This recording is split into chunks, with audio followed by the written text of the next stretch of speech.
mesma ideia. E esse medo de ficar por fora, de não pertencer, é muito mais forte do que a possibilidade de pensar outros modos e passar pelo processo de se adaptar à pertenência de outras comunidades. A questão da família, algumas comunidades possíveis. Muitos, todos eles é possível de abrir muito. Obrigada.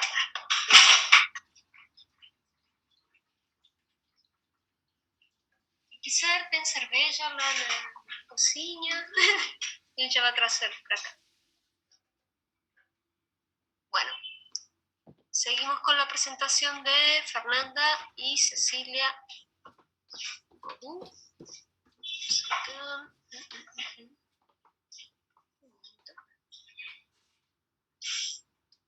Maratón de presentaciones. Sí. En un momento deberíamos hacer un reality. Ya es. Ya ocurrió. Teníamos cámaras grabando todo el tiempo. Sí, me pareció una buena idea. Pero anda a su público, no los vamos a ver. Pero sí.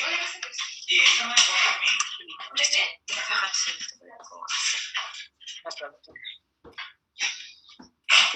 Bueno, hay que saludar gente. Hola, comienza. ¿Ya nos vemos? Sí. Nuestra presentación, el título del proyecto se llama Equilibrio de actores culturales desde el sistema del arte. Y nosotros trabajamos de manera colectiva. Yo soy Cecilia Godú y ella es Fernanda Ravetech.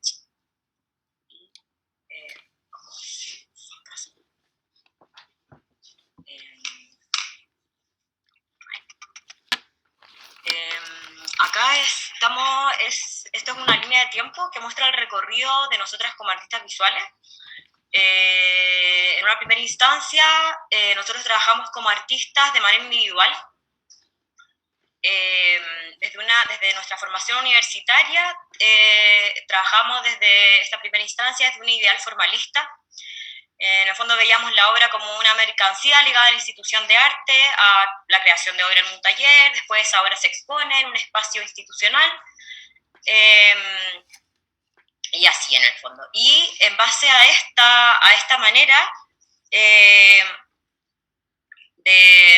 nosotros como artistas, hubo como un descontento de nosotros porque veíamos que tampoco no había feedback con el público, no teníamos feedback con el público, más allá de que siempre nos encontrábamos con las mismas personas, con un público dentro del sistema del arte, y eso nos generó un descontento y nos llevó a trabajar de manera colectiva, a nosotras trabajando juntas con comunidades.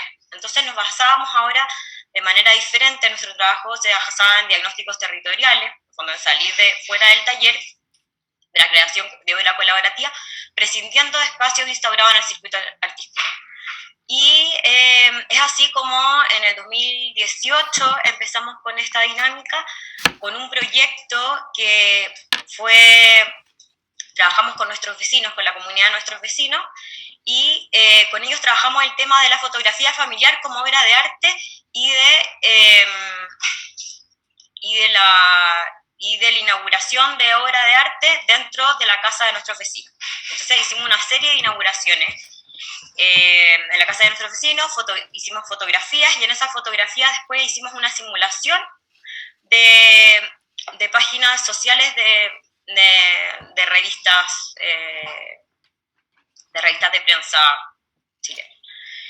Después otro proyecto que hicimos fue un proyecto que se llama Colugar, que fue una residencia de arte realizada durante 3 meses en Chañaral, una localidad que se caracteriza por tener, por su espacio público, la playa grande, tener un gran relave donde no se puede usar ese espacio. Y en base a eso se generaron diferentes dinámicas en el espacio público. Una de ellas fue en un teatro abandonado, llamamos la actividad Fútbol Playa para playas no aptas para la recreación, en donde niños de la agrupación de deporte organizaron un partido de fútbol con una pelota que tenía en el fondo una imagen de la playa de Chañaral. Luego instalamos un cartel donde sale donde están los componentes del relave dentro de la playa. Claro, es una playa que aparentemente no parece que está contaminada porque visualmente no se ve la contaminación. Entonces, personas que por ahí no conocen Chañaral pasan, pueden ir a la playa sin tener idea que es una playa contaminada. Entonces el cartel daba cuenta con la necesidad también del lugar.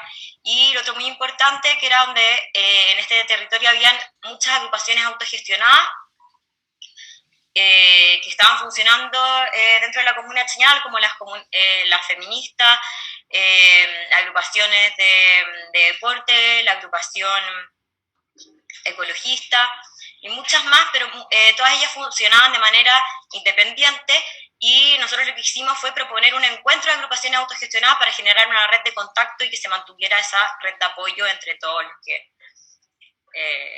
que participaban de estas agrupaciones. En fin. Y luego lo que venimos a hacer acá es venir a investigar sobre los vínculos posibles que existen entre artistas, comunidad e institución. Ahora incluir a la institución porque vemos que también en el fondo en la etapa anterior, artista y comunidad se genera una dificultad en cuanto a la continuidad de los procesos, y creemos que con la institución es posible también entregar una continuidad en base a estos vínculos entre comunidad, institución y artista. Vamos a presentar modelos de democratización y democracia cultural en relación a las instituciones y a las personas. Luego vamos a hablar sobre las estrategias de vinculación entre institución artista con comunidades, y al final vamos a hablar sobre un laboratorio experimental en base a un diagnóstico institucional y una propuesta alternativa al discurso oficial. Ahí vamos. Okay. En este gráfico vamos a entender dos formas, dos modelos de entender la cultura en relación a la difusión y al acceso a los bienes culturales, cómo nos acercamos a la cultura, y fíjense que digo acercamos como si la cultura estuviera lejos de nosotros, siendo que nos constituye. Entonces, vamos a hablar de democratización cultural y democracia cultural. En la democratización se entiende la cultura como consumo, es decir, acceso a la cultura. Es una relación hegemónica donde la cultura hegemónica es la que determina qué es cultura, qué no lo es, qué es arte, qué no lo es. Y en cambio la democracia cultural intenta una participación ciudadana en el desarrollo cultural, es decir, que la ciudadanía, las personas sean parte de estos procesos culturales, sean conscientes de que son parte de los procesos culturales. Entonces se habla de una relación horizontal. En estos gráficos pusimos énfasis en tres actores culturales, que es el artista, la institución y los públicos. Entonces, en el primer gráfico hablamos de un artista formalista, como decía Cecilia, ese artista que se forma para hacer obra, que a partir de las relaciones que puede establecer, una institución acoge a este artista, y la institución genera una especie de mediación, que es esta mediación que les decía antes, que es bajar a los públicos esa información. Estos públicos nosotros los entendemos como números, porque en definitiva el éxito de las instituciones, en este caso, tiene que ver con la cantidad de personas que atraen, y también los entendemos como objetos, porque participan como en el final de esta cadena,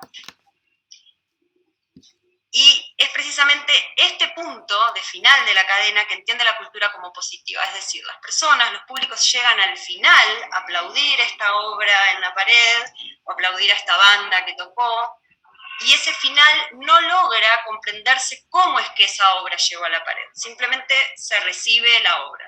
No se permiten ver los procesos que posibilitaron esa instalación. En definitiva, en este gráfico se habla de un conocimiento convencional, que es aquel que tienen los expertos, los que saben, los que cotidianamente decimos el experto, el que sabe, el que tiene la palabra autorizada. Entonces, si nos vamos al gráfico de democracia cultural, un poco empieza a cambiar. Estos agentes empiezan a comunicarse entre sí de otra manera. Vemos una relación horizontal, se intenta una relación horizontal, donde ya el artista ya no se llama formalista, sino mediador, es aquel que llega para poner en tensión las problemáticas específicas de las comunidades. Perdón, estoy haciendo cualquier cosa. Tenemos una institución que se concibe ya no con esta voz autorizada, sino que es un poco más permeable a lo que pasa con estos públicos, que ya en este gráfico no se llaman públicos, sino que se llaman comunidad, se convierten en sujetos al ser considerados para participar dentro de los procesos culturales. Entonces la cultura acá se empieza a entender como conflicto. ¿Y cuáles serían los conflictos? O uno de los conflictos que podemos detectar es el conocimiento experiencial, el conocimiento del sentido común, podría ser el conocimiento cotidiano, el conocimiento que tenemos todos a partir de las experiencias que hemos vivido, en relación al conocimiento convencional de esos expertos que nos dicen qué es lo que es la cultura y qué no lo es. Entonces un poco esta democracia cultural intenta deconstruir esta voz autorizada. Bueno, por el otro lado vemos el tema del artista formalista, volvemos a repetir esto, como en el fondo el artista de producción de mercancía, donde tampoco hay un interés mayor por el público general, sino que es un interés con el público dentro del sistema del arte. Y ahí entra, al costado sale, aunque hablamos del capital social, como estos son las redes de contacto, la valoración de redes de contacto dentro del sistema del arte, y cómo también la participación en las redes de relación. Entonces, como por ejemplo, un artista va haciendo su carrera en base a las relaciones que va formando, en base a los curadores, en base a la universidad en que estudió. Hay diferentes grados de valoración en base a todo este capital social, a todos estos actores que los involucran. Luego vemos las dificultades de ambos modelos. En el modelo de democratización vemos que también, claro, si es que hay, como creemos nosotros, que hay una tendencia más hacia la democratización cultural, vemos que se ve un sistema ensimismado y entonces al haber esta tendencia, se simplifica el sistema del arte y aparece el problema de la frustración. Hay menos posibilidades para los artistas, para los curadores, para las instituciones de seguir ampliando el campo laboral dentro de esta área. Entonces luego vemos los riesgos de la democracia cultural, que serían el tema de la instrumentalización de las comunidades fuera del arte y el tema del fracaso de la vanguardia, crítica a las instituciones. Con esto nos referimos a la vanguardia de los años 60, 80. En el fondo nosotros vemos que todos estos proyectos de arte colaborativo también intentan por recuperar la reflexión que caracterizó el pensamiento de la vanguardia, de la crítica a la institución y a las diferentes formas en el fondo, de mediación también. Pero claro, esto se tiene que corroborar a través de la propia experiencia, o sea, se retoma, pero hay que retomarlo a través de la propia experiencia y de los diferentes procesos de cada uno. Como para completar un poco esta idea de estas dos formas de entender la cultura, Carmen Morsch hace un gráfico en relación a los discursos que tienen las instituciones o que pueden tener a la hora de hacer mediación cultural, que muchas veces están los cuatro en juego, pero hay que ver qué tiende más una institución.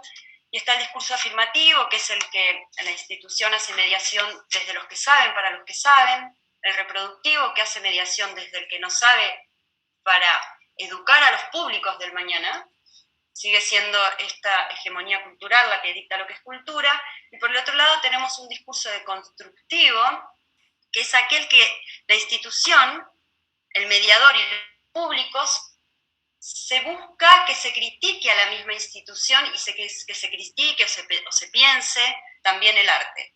Ya no se recibe esa información, sino que se recibe, pero bueno, veamos qué pasa ahí. Y el último discurso es el que nos interesa a nosotras, que es la mediación artística como una herramienta política de cambio social, donde se develan los mecanismos institucionales de poder. Es decir, que una institución diga: soy permeable a que me cuestionen y me transformen, porque evidentemente nos vamos transformando en comunidad. Se viene otro gráfico, pero voy a hacerlo rápido. Entonces, con Cecilia, ¿qué nos gustaría hacer y qué estuvimos haciendo acá? Y a qué nos queremos dedicar en el futuro, y esto creo que es como un primer acercamiento. Queremos diseñar programas y proyectos de trabajo con comunidades para ser implementados en instituciones culturales. En el fondo queremos en comunidad habilitar espacios para entender cómo afectar a las instituciones culturales desde el deseo de la comunidad. Problematizar en comunidad el rol social de las instituciones. La primera pregunta que surgió cuando pensamos esta idea fue ¿por qué una institución querría ser parte de estos procesos, siendo que evidentemente tendría que modificar los discursos, los conceptos que están en uso, que son los que hablábamos antes, que una institución querría abrirse y decir cuestiónenme, cámbienme, modifíquenme, soy parte de la comunidad. Entonces, bueno, ahí se puso un poco complicado y nos dimos cuenta que realmente primero hay que hacer un diagnóstico de institución, elegir una institución, hacer un diagnóstico, entender a quiénes les hablan, cómo se relacionan con las preocupaciones locales y con la vida cotidiana, pero a simple vista, por la información que las instituciones dan en sus sitios web, llegamos a que realmente, como sí les interesa el vínculo con la sociedad. Nos sorprendió bastante esa idea que sí tenemos un interés en común y es el vínculo con la sociedad. A nosotras nos interesa, junto con la comunidad, visibilizar y cuestionar la centralidad de los significados culturales, ayudando a salir de esas ideologías que lo sostienen. Un poco, por acá se habla de modificar imaginarios, es decir, lo que está es, pero podría haber sido de otra manera, puede ser de otra manera. También nos interesa ampliar el sistema del arte, evidentemente hay un tema de economía, el artista no solamente puede hacer obra, puede hacer muchas cosas más. Y ampliar el sistema del arte repercute en todos los trabajadores de la cultura. Y la pregunta interesante es, ¿por qué a una institución le interesa tener vínculo con la comunidad? Y debe haber más, pero nosotras encontramos dos que son bastante interesantes. Uno es la reputación, la confianza en la innovación. Las instituciones están en un contexto que las están cuestionando, son sociedades cada vez más críticas, entonces las instituciones deben adaptarse al contexto, si no la obsolescencia es inmediata. Y después nos dimos cuenta que la mayoría, estamos hablando de un contexto chileno, me olvidé de hacer esa aclaración, la mayoría de las instituciones culturales buscan y están financiadas por fondos públicos. Esta parte fue muy interesante y voy a ampliar para citarlo. Las políticas nacionales del gobierno de Chile dicen: la gestión de los espacios culturales debiesen vincularse con el territorio y los agentes sociales que lo habitan, facilitando su implicación y apropiación y garantizando la pertenencia territorial y la sustentabilidad de los espacios. Es decir, si las instituciones quieren acceder a fondos públicos, tienen que hacerse cargo de este universo. De alguna forma tienen que hacerlo. Entonces, esto va a sonar tal vez un poco reduccionista, pero se nos ocurrió como una especie de estrategia que podríamos seguir desarrollando en Chile, pero que en simples palabras sería así: cómo hacer un trabajo colaborativo con la institución a partir de nuestros intereses y problemas en común. Tenemos una institución que tiene infraestructura, es una institución que legitima, que convoca, que visibiliza y que trae un capital social. Tenemos un artista mediador, recursos humanos, que tiene experiencia con comunidad y que trae una propuesta creativa, y que esa propuesta creativa es trabajar de tú a tú con las personas, los públicos, y que eso genera eficacia en los públicos, que son estos públicos que les interesa la institución. En definitiva, nosotras a la pregunta por qué una institución quisiera ser parte de estos procesos, quisiera someterte a estos procesos, encontramos dos pequeñas motivaciones por ahora, que son recibir proyectos que ya vienen financiados, es decir, no repercutiría negativamente en la economía interna, el artista llega con el proyecto financiado a partir de esto que la institución aportó. Y el otro punto es que los públicos, al habituarse con la institución, hacer un trabajo colaborativo con la institución, ya se convierten en comunidad, es decir, la eficacia que le interesa a la institución para hacer este círculo de retroalimentación. ¿Cuáles son los intereses de la comunidad? Bueno, efectivamente los intereses de la comunidad se descubren en este trabajo en conjunto. La institución puede entregarle continuidad a estos proyectos. El artista mediador llega a un territorio, genera una acción y después se va. Es la institución la que puede entregar continuidad. Y por último, la teoría. ¿Cómo medimos la calidad de los proyectos? Bueno, nosotras la medimos en los términos de las relaciones que podamos establecer o potenciar entre estos actores. Es decir, volvemos a ver el tema del capital social. se articula de otra manera, ¿no? Como en el primer gráfico. Entonces las relaciones que podemos establecer entre la comunidad que integra la institución, cómo se pudo transformar esa institución, y en las relaciones que se pudieron lograr entre la comunidad y la institución. Uf. Ahora viene un poco más divertido. Ya, que sea ahora, gratuito no quiere decir que sea democrático, dijo alguien.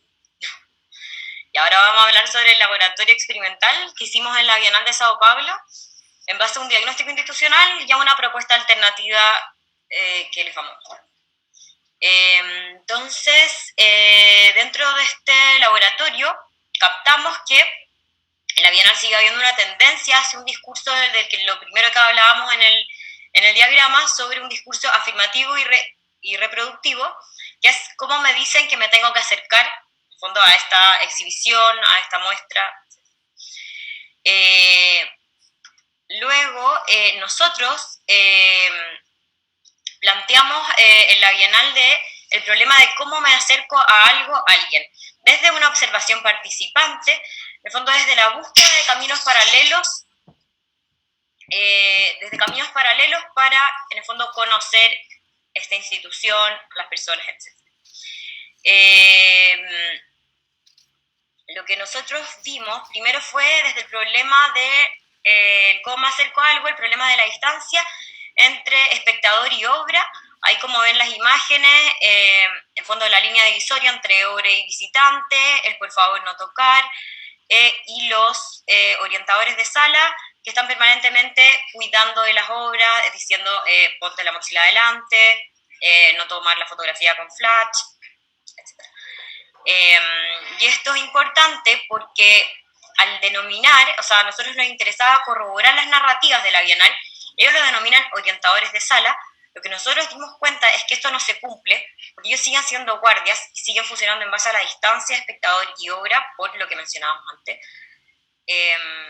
Y luego otro problema de cómo me acerco a algo fue la barrera del idioma, porque para acercarnos a estos orientadores de sala, claro, como nosotros hablamos español y ellos portugués, tratamos de utilizar elementos más visuales y gestuales, como algo que encontramos fue el mapa que entregaba la Bienal, que lo vimos como una oportunidad para seguir interviniendo y poder generar conversaciones con los orientadores, que fue este dispositivo, y la herramienta fue la fotografía, porque nos acercábamos a tomarle fotografías, retratos a los orientadores, y eso nos permitía también establecer una conversación con ellos. Ahí vemos un registro fotográfico, una orientadora de sala, está el mapa ya modificado con el interés de los orientadores, donde le íbamos preguntando cuáles eran las obras de interés de ellos, y luego hacíamos una propuesta, o sea, agendábamos una visita mediada en la Bienal, y le hacíamos una propuesta a los mediadores para hacer un recorrido en base al nuevo recorrido propuesto con el interés de los orientadores. Y ahí vemos también que, a pesar de que vemos que esta institución tiene un discurso afirmativo y reproductivo, en donde la institución te baja la información como visitante, también vemos que dentro de los mediadores hay una permeabilidad también a abrirse a nuevos caminos de conocimiento en base al público. Y bueno, entonces, como nosotros estábamos poniendo foco en los orientadores de sala, también nos volvemos a preguntar dónde está el capital social dentro del sistema del arte. Y es como, volvemos a repetir, los coleccionistas, curadores, artistas, directores, institución, críticos, galeristas, etc., en donde está el conocimiento convencional, y luego el foco donde nosotros pusimos fue a los orientadores de sala, que también estos están los encargados de local, los encargados de limpieza, que ahí se ve el conocimiento experiencial dentro del sistema del arte también. Ahora,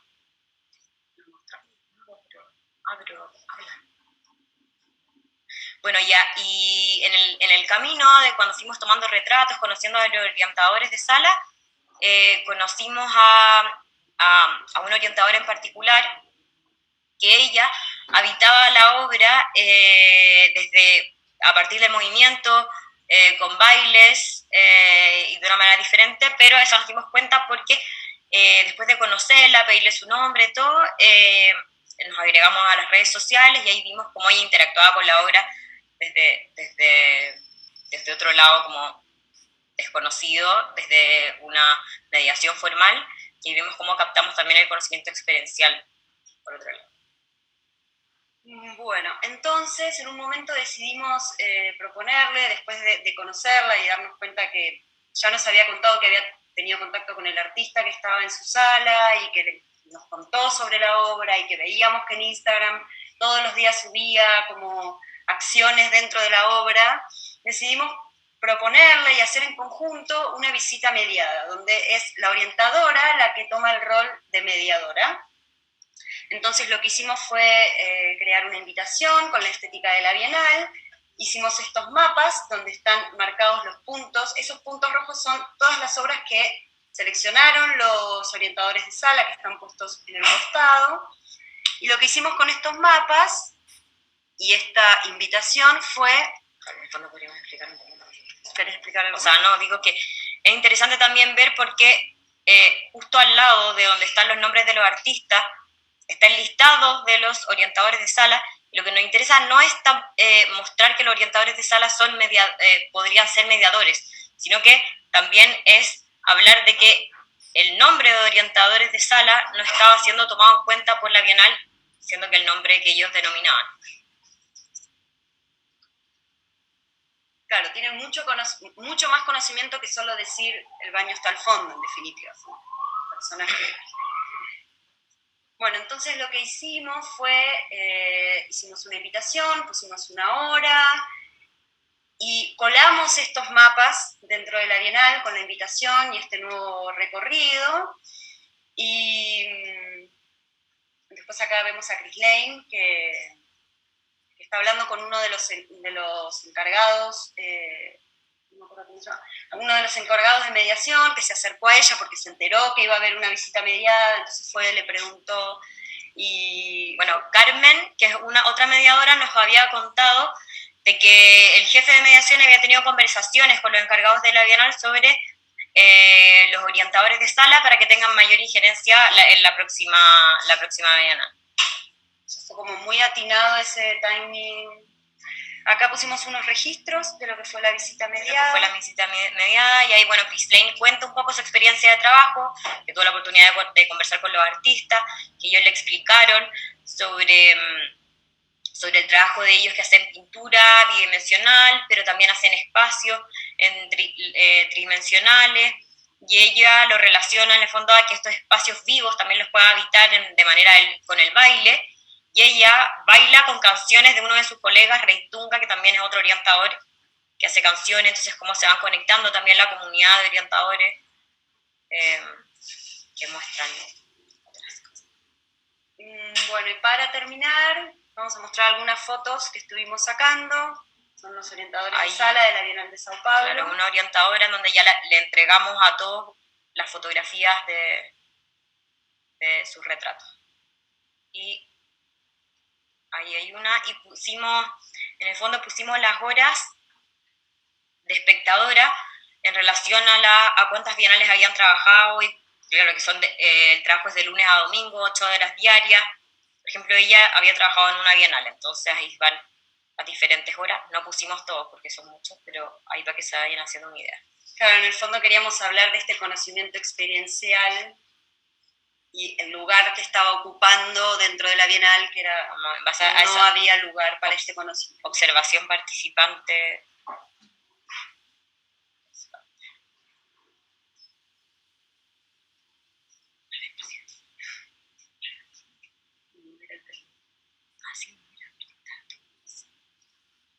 Son 37 fotos. Y bueno, para terminar la bibliografía. Y gracias al equipo de Uber porque fue fue poder conectar ideas que ya traíamos y que estaban todas muy dispersas, entonces ahora nos sigue quedando un camino para seguir investigando. Sí. Así que gracias. A ustedes por escuchar.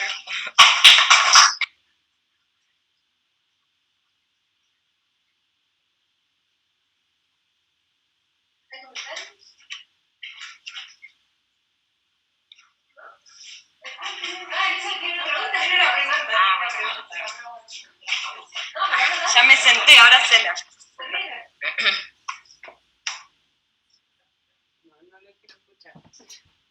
Algo del sistema. A mí se me fue, porque ustedes hablaban de una, iniciaron como cierta definición del trabajo de artista, y que están intentando hacer empezar a trabajar en mediación. Y yo ahora digo, bueno, ustedes estuvieron circulando por esos espacios que son escenarios casuales de arte, haciéndose esa estrategia de cómo entrar, ¿no? A través de gente que hace de guardasalas. Bueno, ¿cómo es la experiencia de ustedes en ese sentido entre escritora y artista? ¿Cómo se sintieron más cómodas?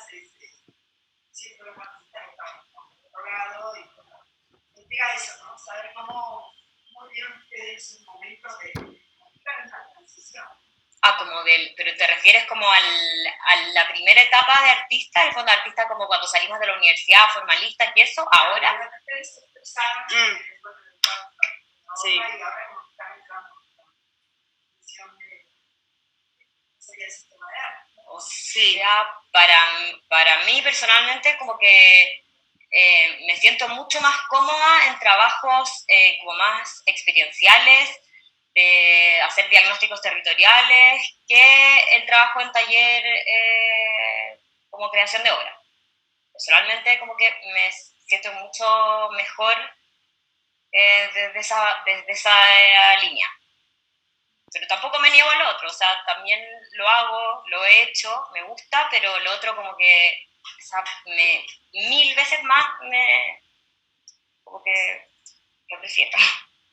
Me sumo a eso y además también somos artistas visuales y nunca dejamos la obra formalista del 100% de lado. Igual hay una obra, porque nosotras entendemos la obra como otra forma de mediación, otra forma de mostrar el proceso, de comunicar en el fondo, pero siempre como lo más importante es lo que pasa, lo que no se ve.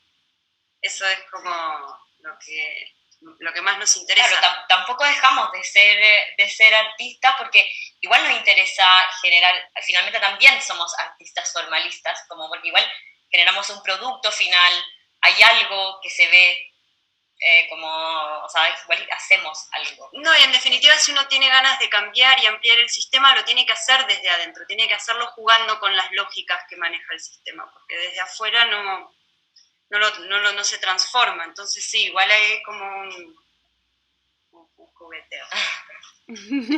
Parece.